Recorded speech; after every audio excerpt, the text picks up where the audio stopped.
निवडणूक जिंकली तर तुमच्यावर, निवडणूक हारली तर पालकमंत्र्यांवर.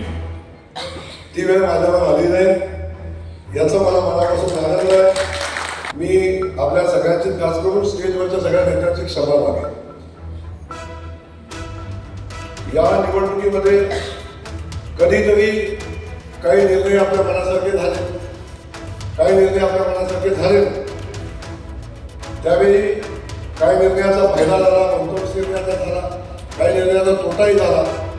असं असलं तरी राग करायच्या कोणावर, निर्णय कुणी घेतले याविषयी चर्चा करण्याचं व्यासपीठ नाही.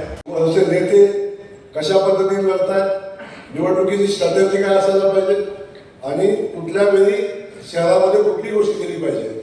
अनेक लोकांनी माझ्या चहा पिण्याचाही अर्थ वेगळा काढला, पण चहा पिण्यामध्ये सुद्धा काही अर्थ होते ते आम्ही साध्य केले. कारण माझ्या चहावर चर्चा करता करता एक दिवस निघून गेला, त्यात आमचे विरोधक अपील राहिले. पण अनेक गोष्टी त्याच्यामध्ये होत्या. खूप स्ट्रॅटेजी करून आपण ही निवडणूक केली होती.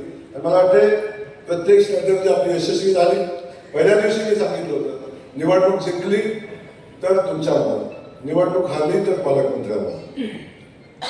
ती वेळ माझ्यावर आली नाही याचा मला मनापासून आनंद आहे. कारण आपण सगळ्यांनी पाहिलं की निवडणूक आपण सगळे मिळून तन मन धन शक्ती सगळी शक्तीनं आपण लढलो. खास करून उमेदवारांना मी मनापासून धन्यवाद पुन्हा एकदा देईन की मी किंवा आम्ही सगळ्या व्यवस्थापनांना ज्या ज्या सूचना दिल्या त्या सूचनाची अंमलबजावणी माझ्या सगळ्या बांधवांनी केली. मग यंत्रणेतले असेल किंवा जे काय असेल सगळ्या सूचनाची अंमलबजावणी केली. कधी कधी लोकांना वाटलं की हे अधिकचं होतंय का काय, परंतु त्यावेळी ते योग्य होतं. त्या गोष्टी आपण सगळ्यांनी केल्या. म्हणून आपल्याला मनापासून धन्यवाद देईन. मला वाटतंय आपल्या सगळ्यांसोबत इथं उभ्या उपस्थित असलेल्या पत्रकार बांधवांना त्यांनाही मी मनापासून धन्यवाद देईन की त्यांनी खूप मोठं सहकार्य या झालेल्या निवडणुकीमध्ये आम्हाला केलं. आमच्या स्ट्रॅटर्जी लोकांच्यापर्यंत पोहोचवण्याचं काम केलं, आमचं विजन लोकांच्यापर्यंत पोहोचवण्याचं काम केलं आणि जिथं ठोकायचं होतं ते ठोकून आम्हाला जागं पण केलं. त्यामुळे या सगळ्या गोष्टी पत्रकार बांधवांनी केल्या, त्यांचंही मनापासून या ठिकाणी मी धन्यवाद व्यक्त करतो. जाऊन आम्ही या निवडणुकीमध्ये मदत मागितली, सगळ्यांनी मदत इथं केली. त्यासोबत अनेक काही निर्णय आम्हाला घ्यायला लागले. मी आपल्या सगळ्यांची, खास करून स्टेजवरच्या सगळ्या नेत्यांची क्षमा मागेन. या निवडणुकीमध्ये कधीतरी काही निर्णय आपल्या मनासारखे झाले, काही निर्णय आपल्या मनासारखे झाले, त्यावेळी काही निर्णयाचा फायदा झाला, कोणत्याच निर्णयाचा झाला, काही निर्णयाचा तोटाही झाला. असं असलं तरी राग करायच्या कोणावर, निर्णय कुणी घेतले याविषयी चर्चा करण्याचं व्यासपीठ नाही. पण तरी सुद्धा माझ्यावर अनेक वेळा राग निघाला, पण मी तो मोठ्या मनानं स्वीकारला. कारण शेवटी राग काढणार कोणावर, जर कोणच सापडलं नाही तर पालकमंत्री सगळ्यात स्वस्त आहे, त्याला पकडा, अशा पद्धतीची परिस्थिती. त्यामुळे तिथेही मला कधी अडचण आली नाही. मी खूप मोठ्या मनानं ते स्वीकारलं.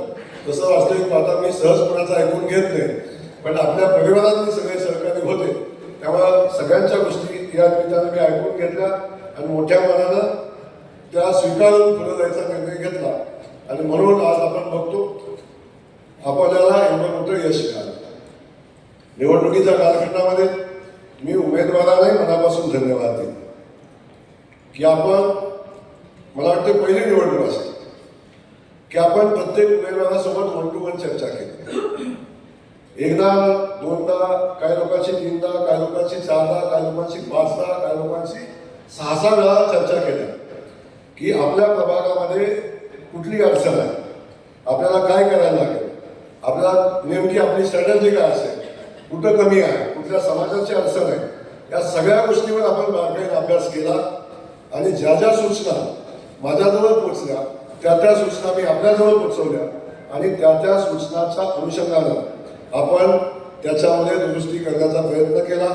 मोठ्या मनानं आमचं चांगलं वाईट काही लोक होती तर बापू 3-3, 4-4 टर्मच्या निवडणुका लढवल्या होत्या, ते कधी म्हणलं असेल ह्याला काय कळतं, आम्ही 5 वेळा नगरसेवक झालोय, तरी पण हा मला सांगतो. पण ठीक आहे, मला वाटलं म्हणून मी सांगितलं. बाकी बाजूला ठेवा, पण निकाल लागल्यावर नक्की लक्षात आलं की पालकमंत्री सांगत होता ते खरं होतं. वाटतं साहेब खरं आहे ना. अनेकदा विषय होतो, अनेकांना सांगितलं होतं की तुम्हाला काय करायला लागेल. सासूबाईची निवडणूक गाजते आपल्याला सासूबाईला जमायला जायला लागेल. हे प्रत्येकाचं इथं बसलेल्या प्रत्येकाच्या निवडणुकीमध्ये कुठली अडचण आहे हे वास्तव आपण सगळ्यांनी समोर मांडलं होतं. आणि राजू पाटील तुम्हाला सगळ्यांच्या समोर सांगतो ना कसे झालं ते सांगतो मी. त्यामुळे संजय कोळी अगदी मी बोललो चिडलो कधी कधी तर मी अगदी मोठ्या आवाजातही बोललो मी यांच्याशी. पण माझा काय स्वार्थ होता, माझा काहीच स्वार्थ नव्हता समजा काय माझा व्यक्तिगत स्वार्थ नव्हता. माझं एकच म्हणणं होतं की माझा भारतीय जनता पक्षाचा उमेदवार आहे, तो जिंकला पाहिजे. त्याच्या विजयात येणारी जी जी अडचण आहे ती प्रत्येक अडचण सुटली पाहिजे हा माझा प्रामाणिक प्रयत्न होता. बिजवांना असेल इथं बसल्या सगळ्यांचीच मी नावं गेली होती, पण इथं बसलेल्या प्रत्येकाशी वन टू वन बोललो. कधी कधी अनेक लोक म्हणली पालकमंत्री तर म्हणत होता की सगळ्यांचीच अडचण आहे, तुझी बी अडचण आहे, ह्याची बी अडचण आहे. पण मी तुम्हाला रिपोर्ट कधी दाखवला होता, मला माहिती होतं कोण कुठपर्यंत आहे कोण कुठं आहे. आत्ताही मी तुम्हाला माझा रिपोर्ट मोबाईलमध्ये दाखवला तर मी जाताना आमच्या ताईला सांगून गेलो होतो, ताई आपण 82च्या पुढे जातोय. शेवटचा मी जेव्हा गाडीत बसत होतो तेव्हा मी ताईला सांगितलं ताई 75 पास नाही आपण 82ला जातो. माझा पत्रकार बसले तर नाही सांगितलं होतं की मी 75 ते 82च्या मध्ये आपण जातोय हे त्यालाही सांगितलं. त्यामुळं ही निवडणूक कधी आपण अंधारात लढलो नाही, डोळे उघडे ठेवून लढलो, डोळे उघडे ठेवून निवडणूक लढलो. आज तुमच्या सगळ्यांच्या प्रभागात किमान 25 कार्यकर्ते माझे काम करत होते, किमान 25 कार्यकर्ते. आणि माझं एवढं बारकाईने लक्ष होतं की उमेदवारांनी दिवसात काय काय केलं याची नोंद माझ्याकडे होती. उमेदवार कुठं गेलाय, कुठं फिरलाय, कुठं ॲडमिट पोहोचले, कुठल्या घरात अडचण आहे याची माहिती माझ्याकडे होती. बघायचं असलेलं तरी शशिकांना एकदा दाखवून घ्या ते सगळ्यांना. त्यामुळं या सगळ्या गोष्टीची बारकाईने आपण नियोजन केलं होतं. ही निवडणूक एवढ्या सहज एवढ्या मोठ्या कामावर गेलेली नाही, त्याच्यासाठी अनेक दिवसापासून आपण प्रयत्न केले होते. काही लोकांना आपण नव्यानं पक्षात घेतलं, तेव्हाही जागा झाला, राग झाला, सगळं झालं.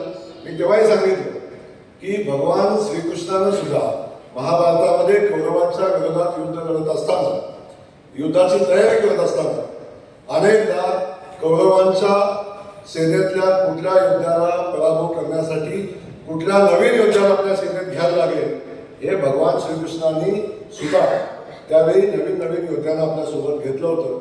त्यामुळे या निवडणुकीत सुद्धा समोरच्या लोकांचा पराभव करण्यासाठी ज्या ज्या लोकांना आपल्यासोबत राजू पाटील घ्यायला लागेल त्या त्या लोकांना घ्यायचा प्रयत्न आम्ही केला. आणि त्यात बहुतांश ठिकाणी आपण यशस्वी झालो. अगदी थोड्या ठिकाणी सोडलं तर सगळ्या ठिकाणी यशस्वी झालो. मी सगळ्या जुन्या कार्यकर्त्यांची माफी मागेन की त्यामुळे त्यांच्यावर अन्याय झाला, त्यांना त्या ठिकाणी उभं राहता आलं नाही, त्यांची माफी मागेन. तर एक लक्षात घ्या त्यावेळी ती आवश्यकता होती, त्यावेळी आवश्यकता होती. मी माझ्या पातळीवर एकही निर्णय घेतला नव्हता. सगळ्यांना एवढ्यासाठी सांगतो की आता निवडणूक झालेली, आता काय त्या माझ्या बोलण्याने काय फरक पडणार नाही, नुकसानही होणार. त्यामुळे काही गोष्टी स्पष्टीकरण एवढ्यासाठी देतोय की आता एकही निर्णय या राज्याचे मुख्यमंत्री आणि प्रदेशाध्यक्षांच्या कानावर घातल्याशिवाय या पालकमंत्र्यांनी घेतला नव्हता. हे या निमित्ताने मी आपल्याला सांगेन. त्यामुळं अनेक गोष्टी असतील, सगळ्या गोष्टी आता इथे सांगणं शक्य नाही, परंतु या निवडणूक जिंकण्यासाठी असंख्य लोकांचं, ज्ञात अज्ञात लोकांचं आपल्या पाठीशी पाठबळ होतं, आपल्या सगळ्या नेत्यांचं पाठबळ होतं. आपण सगळ्यांनी मिळून ताकदीने ही निवडणूक आपण लढलो.